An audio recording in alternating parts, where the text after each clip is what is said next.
Please don't forget to like, share, and subscribe. Thank you! Panimulang gawain. Suriin ang nasa larawan. Ang unang makikita sa ating larawan ay ang mga tinatawag nating volunteer firefighters. Para sa ating pangalawang larawan, makikita natin ang mga barangay health workers.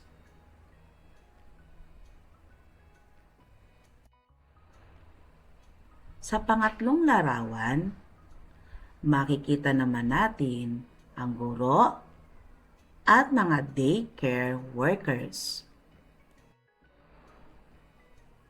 Sa ikaapat na larawan, narito naman ang lokal na leader tulad ng barangay captain. Tanong: ano ang ginagawa ng mga taong ito? Ano ang nag-uudyok sa kanila na gumawa ng mga bagay na ito?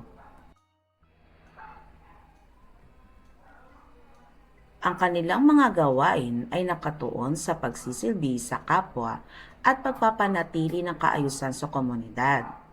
Mga barangay health workers, sila ang bumibisita sa mga bahay-bahay upang masiguro na ang mga sanggol ay bakunado, ang mga buntis ay may check-up, at ang mga may sakit ay nabibigyan ng gamot. Volunteer firefighters. Bukod sa pagpatay ng apoy, nagsasagawa rin sila ng rescue operations tuwing may baha o lindol at nagtuturo ng fire safety sa mga paaralan. Mga guro at daycare workers. Higit pa sa pagbabasa at pagsusulat, sila ang nagtuturo ng kagandahang asal at nagiging gabay ng mga bata habang wala ang mga magulang. Lokal na leader tulad ng barangay captain, sila ang nagpapatupad ng mga ordinansa, namamagitan sa mga away kapitbahay at tinitiyak na ang mga pondo ng komunidad ay napupunta sa mga tamang proyekto. Gawaing paglalahad ng layunin ng aralin. Ang layunin ng ating aralin ay naipapaliwanag ang kahulugan ng pagiging aktibong Pilipino. Nasasabi ang kahalagahan ng pagiging aktibong Pilipino sa lipunan. Gawaing pag-unawa sa mga susing salita. Ang salitang aktibo ay tumutukoy sa isang tao o bagay na may kilos, gumagalaw o nagsasagawa ng isang bagay. Ang isang mamamayan ay isang individual na legal na kabilang sa isang partikular na bansa o estado. Ang lipunan ay isang pangkat ng mga tao na nakikipag-ugnayan sa isa't isa at nagbabahagi ng isang kultura.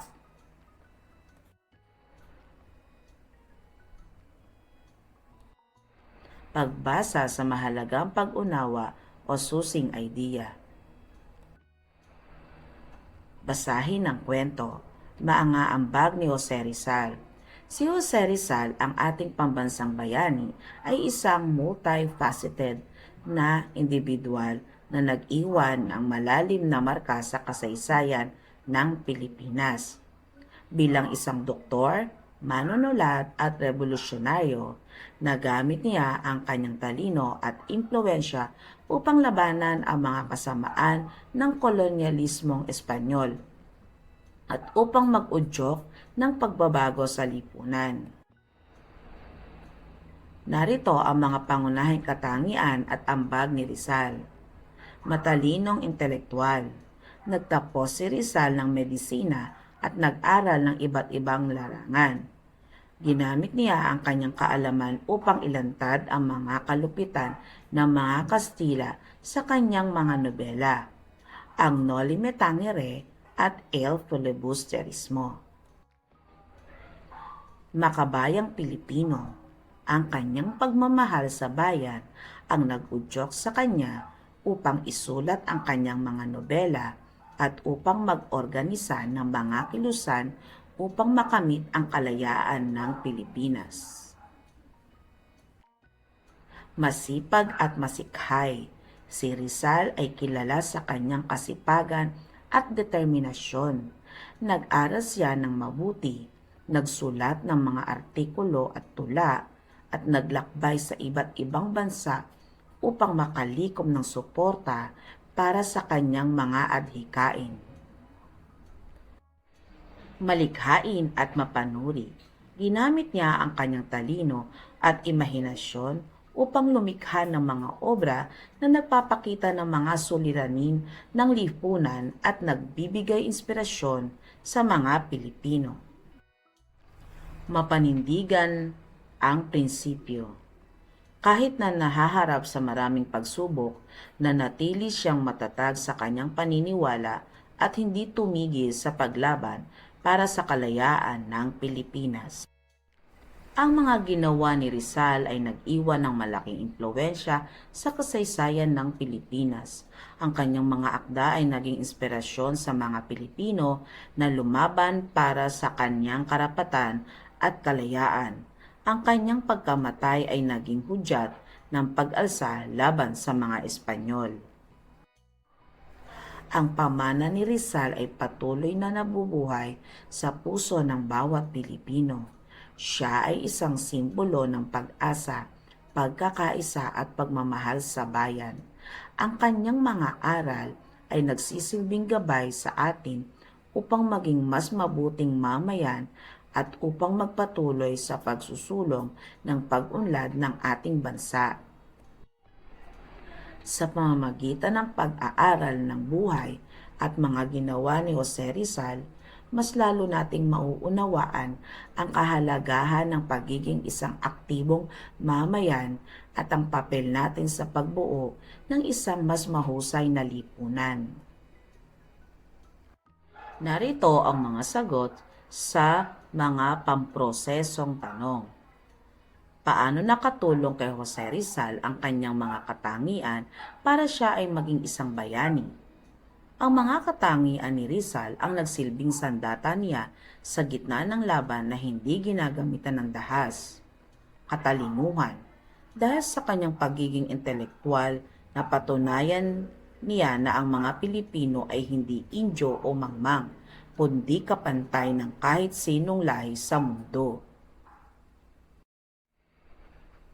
Determinasyon at kasipagan, ang pagsulat ng makakapal na nobela gaya ng Noli at Fili sa gitna ng hirap at panganib ay nangangailangan ng tibay ng loob.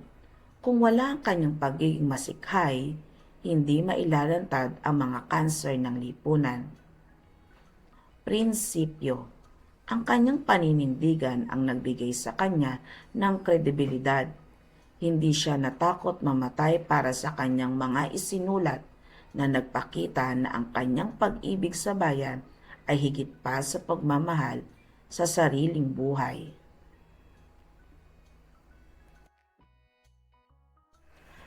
Pagkakaisa. Bago si Rizal, ang mga pag-aalsa sa Pilipinas ay watak-watak, originalistic. Ang kanyang mga akda ay nagturo sa mga tao na ituring ang kanilang sarili bilang iisang nasyon, bilang mga Pilipino. Inspirasyon sa revolusyon. Bagamat mas pabor siya sa mapayapang reforma, ang kanyang pagbitay sa bagong bayan ang naging huling hudyat na nagtulak sa mga katipunero tulad ni Bonifacio na ituloy ang armadong pakikibaka para sa ganap na kalayaan.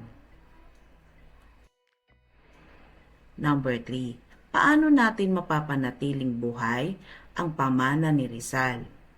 Hindi na natin kailangang mamatay sa bagong bayan upang maging tulad ni Rizal. Mapapanatili nating buhay ang kanyang pamana sa pamamagitan ng pagpapahalaga sa edukasyon. Tulad ni Rizal, Dapat nating gamitin ang pag-aaral upang mapaunlad ang ating sarili at makatulong sa kapwa. Ang pag-asa ng bayan ay ang mga kabataang marunong mag-isip ng kritikal. Aktibong pagkamamayan. Ang pagiging mulat sa mga isyu ng lipunan at hindi pagbubulag-bulagan sa katiwalian ay pagpapatuloy ng kanyang simulain. Paggawa ng mabuti sa kapwa. Ang paglilingkod sa sariling komunidad, maliit man o malaki, ay isang paraan ng pagsasabuhay ng kanyang pagiging doktor ng bayan. Pagmamalaki sa kulturang Pilipino, ang pagtangkilik sa sariling atin at ang hindi pagkalimot sa ating kasaysayan ay paggalang sa dugong ibinuwis ni Rizal. Pagpapaunlad ng kaalaman at kasanayan sa mahalagang pag-unawa o susing idea. Narito ang fishbone diagram na may pamagat na ang daan patungo sa maunlad na lipunan. Para sa maunlad na lipunan, kinakailangan tayo ay maging aktibo para sa katangian. Sa individual naman ay lahat ng mamayan. Sa pakikilahok, kailangan lumahok tayo sa lahat ng gawain at sa lipunan ay ang resulta. Layunin nito na mapaunlad ang ating lipunan. Para sa katangian, kinakailangan tayo ay may pagkukusa at mapanuring pag-iisip.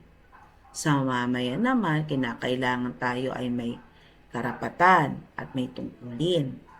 Sa pakikilahok naman, bayanihan at pagboto. Sa lipunan naman, kapayapaan at hustisya. Pagpapalalim ng kaalaman at kasanayan sa mahalagang pag-unawa o susing idea. Talakayin. Aktibo. Ang salitang aktibo ay tumutukoy sa isang tao o bagay na may kilos, gumagalaw o nagsasagawa ng isang bagay. Sa konteksto ng pagiging isang mamayan, ang isang aktibong tao ay may aktibong pakikilahok sa mga gawain at usaping may kinalaman sa kanyang komunidad o bansa.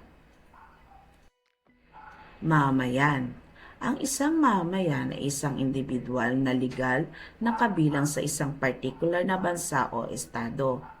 Bilang isang mamayan, mayroon kang mga karapatan at responsibilidad sa iyong komunidad at bansa. Lipunan. Ang lipunan ay isang pangkat ng mga tao na nakikipag-ugnayan sa isa't isa at nagbabahagi ng isang kultura. Ito ay isang sistema ng ugnayan sa pagitan ng tao sa isang partikular na lugar. Sa madaling salita, ang aktibong mamayan ay isang individual na aktibong nakikilahok sa mga gawain ng kanyang komunidad o bansa.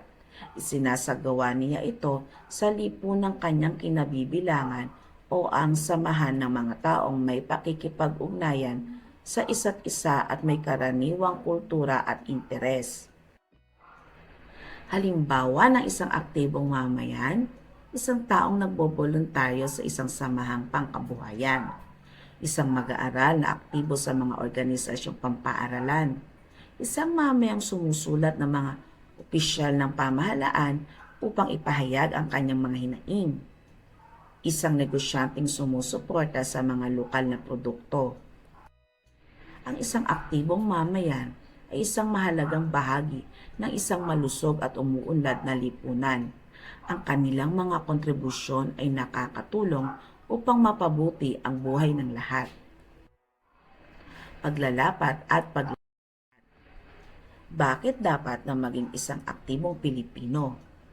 Narito ang 3 dahilan. Una, maging bahagi ng solusyon. Hindi sapat ang magreklamo. Ang pagiging aktibo ay pagtulong upang maayos ang mga problema sa ating paligid.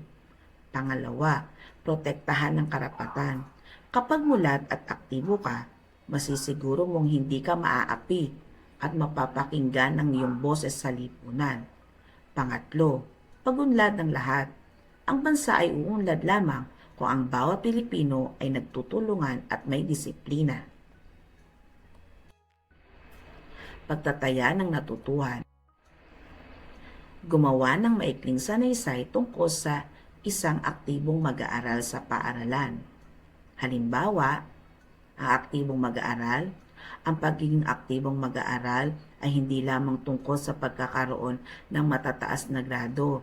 Ito ay tungkol sa pagiging laging handang tumulong at makilahok sa loob ng paaralan.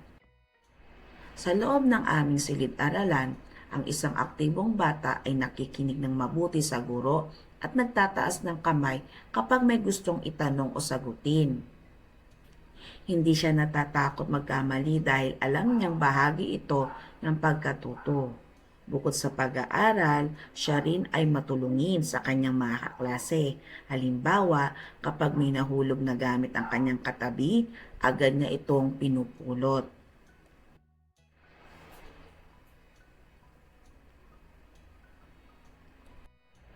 Mahusay mga bata! Natapos niyo ang ating aralin sa Makabansa 3. Hanggang sa muli!